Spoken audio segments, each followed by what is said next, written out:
How did you come up with your pricing? Going out and checking and see what your competition is charging is actually the worst way to figure out what to charge for your medical services. Why? Well, it doesn't matter what your competition is charging. We're not in a price-sensitive industry. So here's another way that people come up with pricing.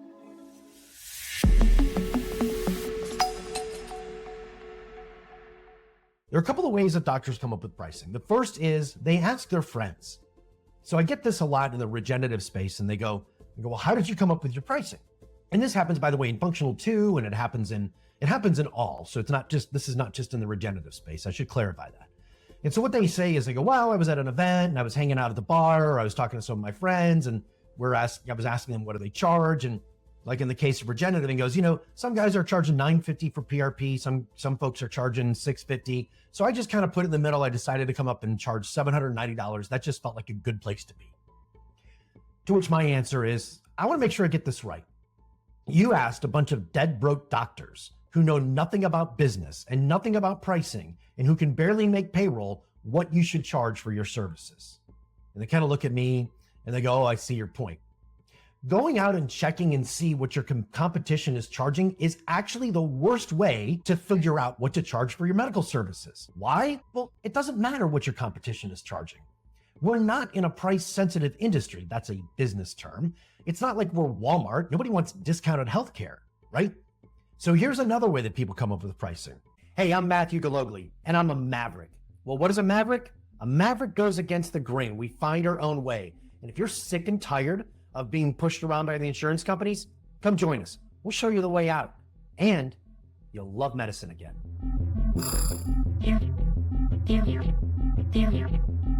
A recent study said that the average price for a PRP procedure nationwide was $1,100. So then people want to point to that. CMAT, the average price for doing a regenerative PRP injection, is $1,100. So you're being greedy by telling doctors to charge $2,500. Here's the problem with that study. The study is inherently flawed.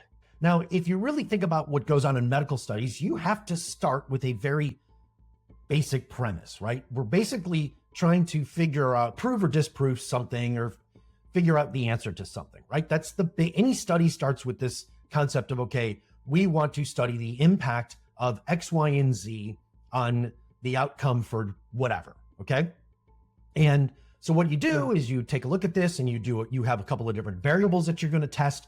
You could test a cell count of this, cell count of that. You could test, the type of injection. You could test a bunch of different things. You can test the health of the patient. There's a bunch of different factors that you can test, and you have these control groups. And what you do is you then have to track the results over time in order to get a scientific result.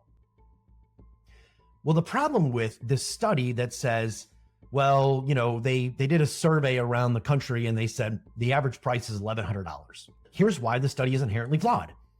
Imagine if you asked a group of people on public, let's say we wanted to find out, what does it take to become a billionaire? Okay. And let's say we wanted to find out what it would take to become a billionaire from people that grew up on public assistance. Okay.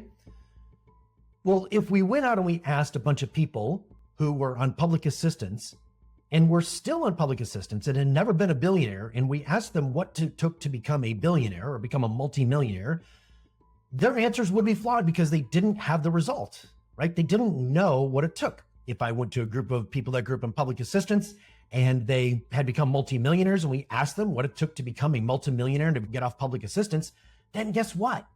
We would get really good data.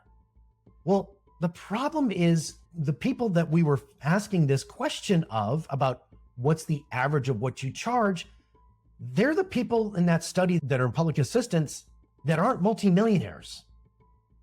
They don't know what their market can really stand. You're starting with a flawed concept. You're asking doctors that know nothing about business. Let's assume they know nothing about business because they don't get any training on business. Maybe some in that group knew more, maybe some knew less, but they don't really know. All right. They never factored in the equations for their business skills, their medical training. There was nothing revealed as to whom the doctors were offering the services to. Okay.